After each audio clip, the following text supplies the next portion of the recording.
इस सरकार की वास्तविक चीजें लोगों को नजर नहीं आ रही है। अच्छा, नजर ना आने का क्या कोई दूसरा कारण हो सकता नजर है? ना आने का कारण ये है कि जो हमको दिखाया जा रहा है वो हम देख रहे हैं, वही हम मान रहे हैं, है ना। गोदी मीडिया किसी से छुपा नहीं है। जब सारा दिन हमको वही दिखाया जाएगा, वही बताया जाएगा, और जिस चीज को हम देख रहे हैं उसमें हम अपना दिमाग को यूज कर ही नहीं पा रहे हैं, बैठ गए। अब उससे हम इंटाइस हो गए। अब वो हमारे, और चूंकि एडवर्टीजमेंट का जो साइकोलॉजी होती है वो बनाया ही इस तरह से जाता है कि आप सिर्फ देखें और आपके दिमाग में भर जाए, आप अपना दिमाग यूज नहीं करें। अगर आपने अपना दिमाग यूज कर लिया तो एडवर्टीजमेंट फेल है, ये जिसने बनाया वो बेकार है। तो साइकोलॉजी ऐसी होती है। चलिए, जो दिल्ली में उथल पुथल चल रही राजनीति को लेकर के जो है दिल्ली में इलेक्टोरल चल नहीं रही है, दिल्ली में उथल पुथल मचाई जा रही है। दिल्ली में उथल पुथल वास्तव में चल नहीं रही है। दिल्ली तो बहुत अच्छी चल रही थी,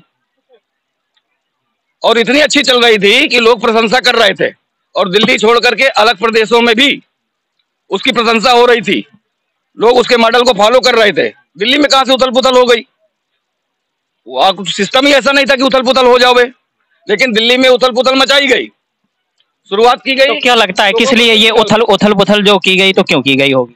उथल पुथल देखिए, इस अभी समय जो अभी ठीक चुनाव के पहले उथल पुथल की गई है, ये मैं ये कहता हूं कि गजवा ये हिंद जब कभी हो ना हो, या जो बोल रहा है करे ना करे, वो मैं नहीं बता सकता, लेकिन मुझे ये लग रहा है कि बीजेपी हिंद जरूर हो जाएगा।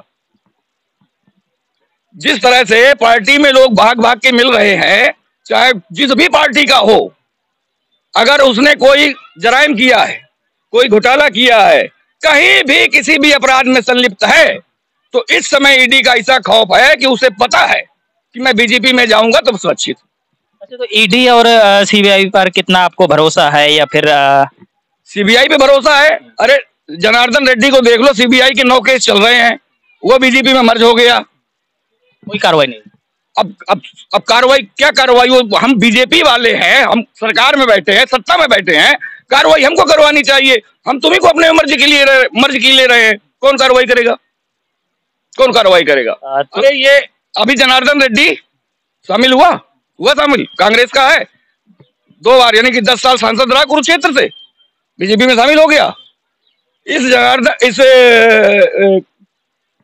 ये नवीन जिंदल की बात कर रहा हूं, कुरुक्षेत्र से 2 बार सांसद रहा, ठीक, कांग्रेस का रहा, जाना माना नाम है, जाना माना चेहरा है, उद्योगपति है, बिजनेसमैन है, दुनिया भर में उसका नाम है ना, अलग अलग तरह काम करता है। लेकिन मोदी जी ने इसी आदमी को कोयला चोर कहा था, याद होगा आपको 2014 में। आज मोदी जी ने उसको शामिल कर लिया बीजेपी में, और सुनिए, बीजेपी में शामिल ही नहीं किया, कुरुक्षेत्र से टिकट भी दे दिया। अब ये कोयला चोर नहीं है, अब ये कर्पूर गौरम हो गया मोदी जी के लिए। कोयला चोर होता तो काला होता। तो 2000 क्या नहीं, आप क्या सुनिए, पूरी बात सुन लीजिए हमारी। 2014 में ये कोयला चोर था, 2024 को चुनाव में कर्पूर गौरम हो गया। क्यों हो गया? मतलब कोई भी पार्टी का कहीं कभी आ जाए, इस समय बीजेपी के दरवाजे खुले। बीजेपी को क्या जरूरत थी? क्या बीजेपी अपने आप में सक्षम नहीं थी? क्या जीती ने 2014 में इनके बिना सरकार नहीं बनाई उसने? 2019 में इनके बिना सरकार नहीं बनी, लेकिन अब बीजेपी को पता है कि इनके बिना अब सरकार हमारी 2024 में नहीं बनेगी। यही कारण है जोड़ने का?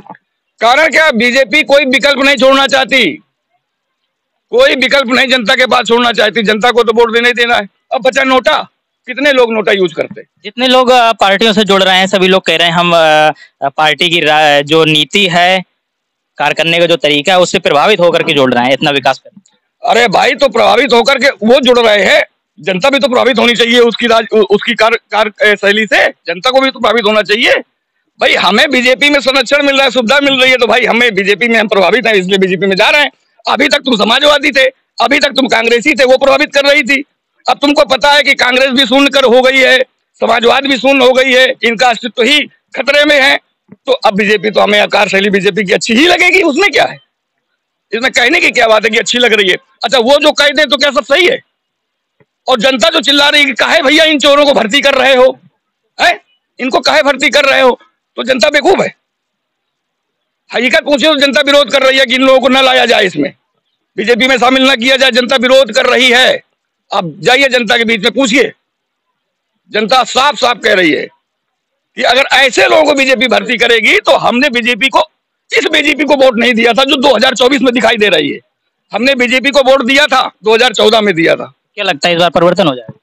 परिवर्तन विकल्प ही नहीं है, क्या परिवर्तन हो जाएगा? बीजेपी हिंद हो जाएगा। नहीं, जनता जब विरोध कर रही है इस चीज का तो परिवर्तन जनता के पास विकल्प भी तो होना चाहिए। वो तो हमको पता है कि जनता विरोध कर रही है, अब हम तुम्हें विकल्प ही नहीं देंगे, क्या करोगे तुम? भाई जब हम आपको विकल्प ही नहीं देंगे, भाई क्वेश्चन पेपर में हमने और लगा के कोई दूसरा क्वेश्चन ही नहीं दिया, हमने तो क्वेश्चन नंबर 3 में एक ही क्वेश्चन दिया है आपको, करो या छोड़ो। ये नहीं कि आपका कहने का मतलब ये है कि ऐसा कोई विकल्प नहीं है, फिर से यही सरकार बने? लगभग बीजेपी हिंद होने जा रहा है यार, सरकार क्या बनेगी पूरे? मैं तो समझता हूँ कि वन नेशन वन इलेक्शन में आपका क्या कहना?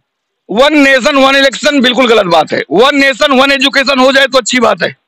एक राष्ट्र एक शिक्षा, एक राष्ट्र एक चिकित्सा व्यवस्था हो जाए तो ज्यादा अच्छी बात है ना? वन इलेक्शन में तो फिर वही वाली कहानी हो जाएगी जो अभी हो रही है। ये वन इलेक्शन के ही तो आपको आपका ट्रेलर दिख रहा है। ये जो अभी ट्रेलर दिख रहा है, जो चल रहा है, ये वन इलेक्शन का ही दिख रहा है ट्रेलर। और इसका होगा फिल्म आप देखिएगा बाद में, अगर 2024 में भी ये आती है तो उसके बाद आप इसका फिल्म भी देख लेना। क्या लगता है वन नेशन और वन इलेक्शन होना चाहिए? अब इस पे पहले तो एक राय लेनी चाहिए आम जनता की, इसके बाद फिर इस चीज को उतरना चाहिए। आपके हिसाब से कैसा है? वन नेशन कोई चीज है उसमें, अगर कोई चीज अगर एक बार में ही अगर एक चीज हो जाएगी तो सुधार नहीं किया जा सकता, और उसको कुछ समय समय पर किया जाएगा तो ज्यादा बेस्ट रहेगा। आप जब आप दिख रहे हैं तो कहाँ से परिवर्तन दिखाई कहाँ दे रहा है? अब यही दिल्ली में आप दिख रहा है, तो दिल्ली में आप पहले से है तो वो तो दिल्ली में तो आप देखेगा ही, उसमें क्या है? भले वो जेल में है तो क्या हुआ, अभी तो दिल्ली में आप ही है। तो क्या लगता है दिल्ली में अब क्या बढ़ने वाला है? कुछ नहीं बढ़ने वाला है, आपको आप ही रहना है। वो तो उसमें अभी तो कुछ ऐसा दिख नहीं रहा है। भाई देखिए ऐसा है, ये राजनीतिक सरगर्मियां हैं और ये कानूनी कार्रवाइयां तो उतनी नहीं दिख रही हैं जितनी राजनीतिक कार्रवाइयां दिख रही हैं। दिल्ली में जो कुछ हो रहा है वो राजनीति से प्रेरित होकर के दिख रहा है। जो कुछ भी हो रहा है, ईडी वगैरह भी जो भी काम कर रही हैं उनकी कार्यशैली कुछ निष्पक्ष नहीं है।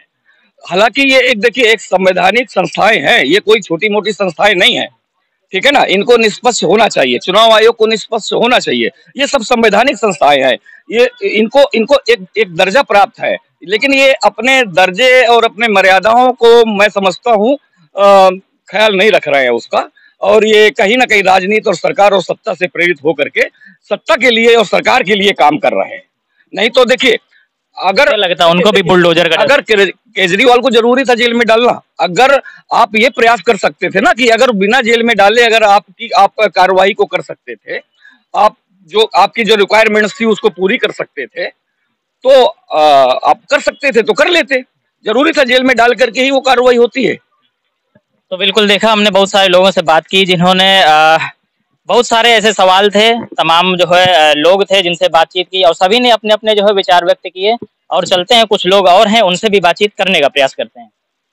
अगर आपको हमारा वीडियो पसंद आया हो तो हमें लाइक करें, सब्सक्राइब करें और ज्यादा से ज्यादा शेयर करें। और हाँ, बेल आइकॉन दबाना ना भूलें ताकि हर खबर का अपडेट आप तक पहुंचे तुरंत। आप हमें इंस्टा, ट्विटर और फेसबुक पर भी फॉलो कर सकते हैं।